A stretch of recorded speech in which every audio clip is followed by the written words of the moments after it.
Stay with us because I'm also joined in by Sanjay Jha on the phone line. Mr. Jha, why this denial? As you heard what Pallavi had to say, she's also referring to what happened in the previous party president poll. Why is this the same story getting repeated year after year? What's the harm? Why not actually look for greater transparency as being demanded by the senior leaders in the Congress party?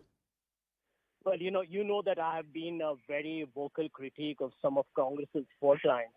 So trust me when I tell you that on this occasion, the Congress is actually doing the right thing.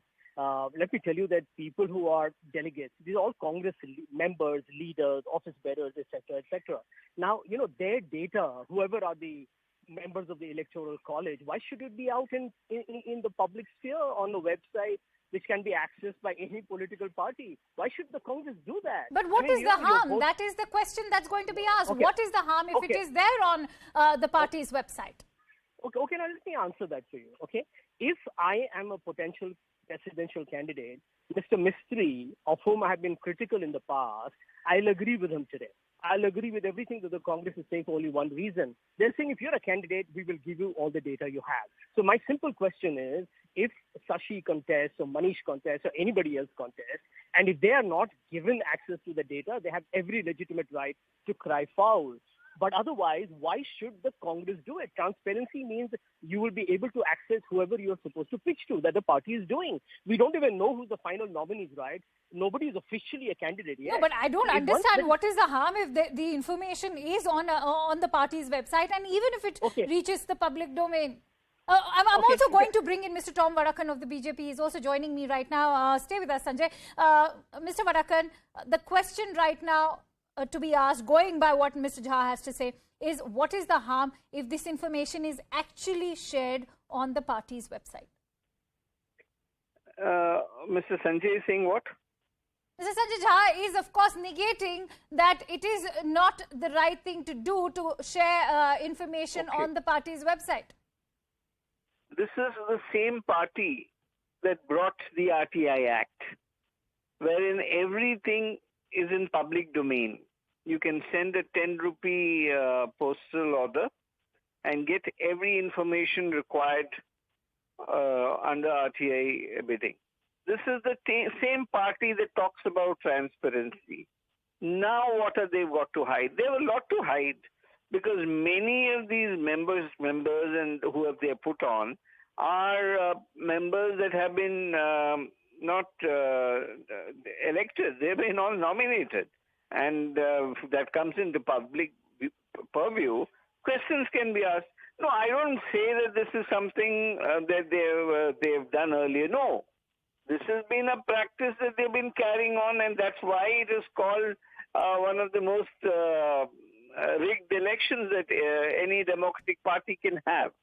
If you have a list, put them into public domain, when you can ask for RTI information on the Prime Minister's office and everybody's office and get information what you want, what is the great deal about putting out the names?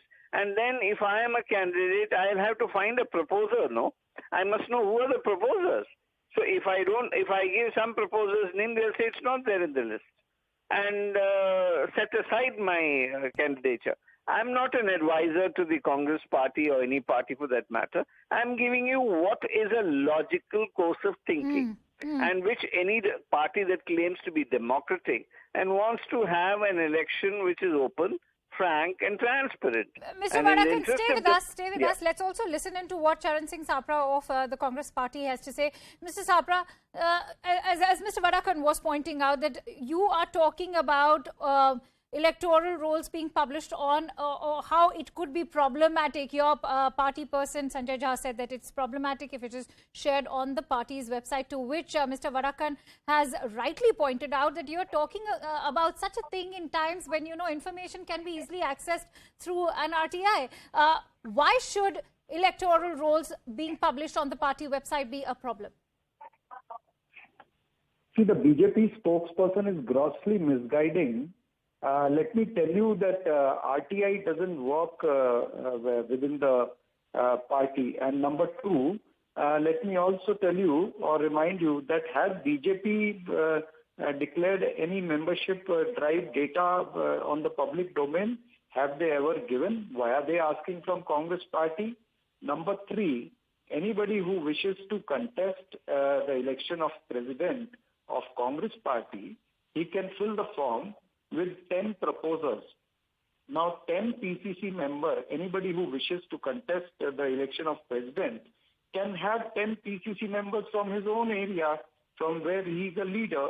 So he can fill the form, and after filling the form and after his form is accepted, he can have access to the voter list of the entire Congress party throughout the country. But Mr. Sabra, that is what makes it the bone of contention. That is why perhaps senior leaders like Shashi Tharoor or even Manish Tiwari are calling for. It's been an intensifying debate within the party. That is precisely one reason why they want information to be shared on the party's website. And what is the harm? I'll make it clear.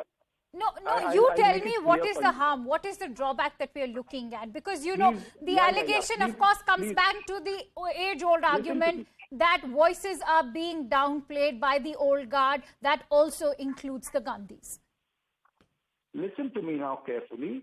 More than 2 crore members have been enrolled. Nearly 2.15 or 2.20 members have been enrolled.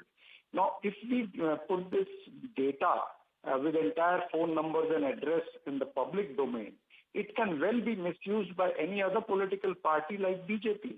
So we don't want the data of our members to be misused by anybody else, number 1. Number 2, if anybody wishes to contest the presidential election, he will get access to the data. He can go for campaign, or he can arrange a social media campaign for the presidential post. All right, so Mr. Sabra, if I would like, I'd actually like to bring in Tom Vadakkan on that note. Mr. Vadakkan, you heard what Mr. Sabra is saying, that sharing information on the party's website actually comes, it puts the information at risk when it comes to misuse of such information by parties like the BJP. Mr. Sapra has not heard me completely, and he drew his own conclusion. I said this is the great party that talked about RTI. I'm not saying RTI is relevant to the political party or information. You can ask everything on the government through RTI. Now, this is the great principle of the, Sonia Gandhi, that, well, you know, RTI, and then there are a whole echoing system that says if you test the RTI, the world will come down. Anyway, that being what it is, RTI is relevant and it is strong.